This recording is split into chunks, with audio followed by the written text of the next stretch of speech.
दोस्तों, आप लोगों का स्वागत है हमारे YouTube चैनल मोनी एजुकेशन पर। हम लोग पढ़ने वाले हैं आज की इस वीडियो में कक्षा 8 हमारा इतिहास और नागरिक जीवन यूपी बोर्ड का पाठ 3। इस पाठ का नाम है भारत में कंपनी राज्य का विस्तार। इसका ही हम लोग प्रश्न उत्तर करने वाले हैं। तो आइए देखते हैं। प्रश्न पहला में दिया है बहुविकल्पीय प्रश्न। तो इसका पहला है विलय नीति का संबंध है तो किससे है? तो विकल्प क है नाना साहब से, और विकल्प ख में है डलहौजी से, ग है टीपू सुल्तान से, घ है हैदर अली से। तो इसका विकल्प ख सही हो जाएगा, डलहौजी से। विलय नीति का संबंध डलहौजी से है। नेक्स्ट है दो नंबर में है पानीपत के तृतीय युद्ध में मराठा संघ को पराजित किया तो किसने किया? तो आइए देखते हैं चार विकल्प में से कौन सही होता है। तो विकल्प क है अहमद शाह अब्दाली ने, ख है नादिर शाह ने, ग है शाह शुजा ने, घ है जमाल खान ने।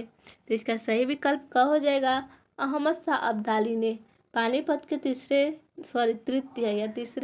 तृतीय युद्ध में मराठा संघ को पराजित अहमद शाह अब्दाली ने किया।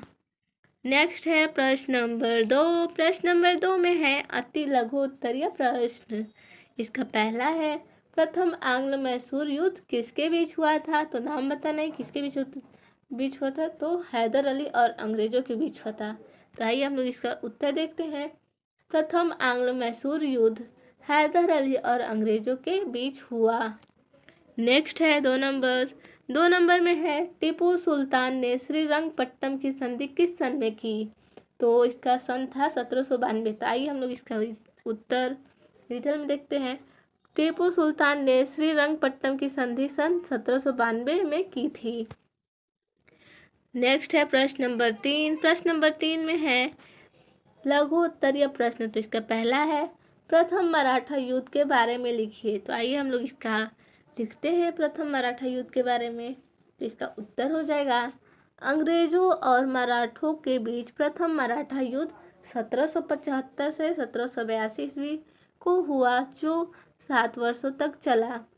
जो प्रथम मराठा युद्ध था वो अंग्रेजों और मराठों के बीच हुआ था, और ये युद्ध 1775 से 1782 तक यानी 7 वर्षों तक चला। किंतु नाना फड़नवीस के कुशल नेतृत्व तथा मराठों की सैन्य शक्ति के आगे अंग्रेजों को अधिक सफलता न मिल सकी। अंत में सालबाई नामक स्थान पर सन 1782 ईस्वी में दोनों पक्षों के बीच संधि हो गई। नेक्स्ट प्रश्न देखेंगे, 2 नंबर है सहायक संधि क्या थी? तो इसके बारे में हम जानेंगे। आइए तो इसका उत्तर देखते हैं। सहायक संधि के अंतर्गत देशी राजाओं पर यह दबाव डाला गया कि सहायक संधि के अंतर्गत देशी राजाओं पर यह दबाव डाला गया कि वे अंग्रेजों के संरक्षण में आ जाएं और उसके बदले में अंग्रेजी राज्य उनकी आंतरिक सुरक्षा एवं बाह्य शक्तियों से रक्षा करने का उत्तरदायित्व अपने ऊपर लेगा। नेक्स्ट है प्रश्न नंबर 4 में है दीर्घ उत्तरीय प्रश्न। तो इसका पहला है डलहौजी की राज्य हड़पने की नीति क्या थी? इस नीति के क्या उद्देश्य थे? तो आइए हम लोग इसका उत्तर देखते हैं। तो इसका उत्तर हो जाएगा लॉर्ड हार्डिंग के पश्चात 1848 ईस्वी में लॉर्ड डलहौजी भारत का गवर्नर जनरल नियुक्त हुआ। उसका उद्देश्य ब्रिटिश साम्राज्य को बढ़ाना था। वह उस कार्य को पूरा करना चाहता था जिसे रॉबर्ट क्लाइव ने शुरू किया था। आगे देखेंगे, आगे है तीसरा नंबर उद्देश्य ब्रिटिश साम्राज्य को बढ़ाने के लिए अधिक से अधिक देशी राज्यों को ब्रिटिश साम्राज्य में सम्मिलित करने लगा। आगे है उसकी इस नीति की प्रमुख बात यह थी कि यदि कोई राजा निसंतान मर जाता था तो उसका राज्य कंपनी के अधीन हो जाया करता था। नेक्स्ट है यद्यपि गोद लेने की स्वीकृति भी दी गई थी, परंतु इसमें भी शर्त यह थी कि बिना कंपनी सरकार की पूर्व स्वीकृति की गोद नहीं लिया जा सकता था।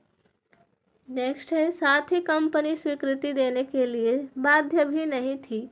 यह अनुमति दे भी सकती थी और नहीं भी दे सकती थी। इस प्रकार अंग्रेजों को अनेक राज्यों को हड़पने का बहाना मिल गया।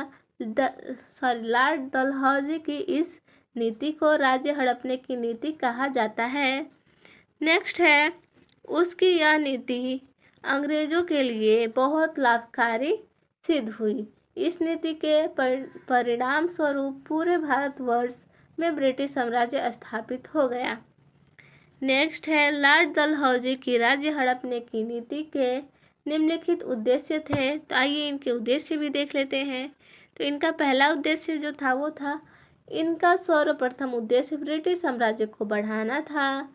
और दूसरा उद्देश्य जो था वो था व्यापार में मनमानी करना तथा सस्ते दरों पर कच्चा माल खरीदना। और तीसरा उद्देश्य अपना सामान भारत के बाजारों में ऊंची कीमतों पर बेचना। चौथा उद्देश्य था भारत की जनता के बीच फूट डालकर एक दूसरे के बीच भेदभाव पैदा करना तथा अपनी महत्वाकांक्षा को पूरा करना। तो आज के लिए बस इतना ही था। मिलते हैं नेक्स्ट वीडियो में, तब तक के लिए धन्यवाद।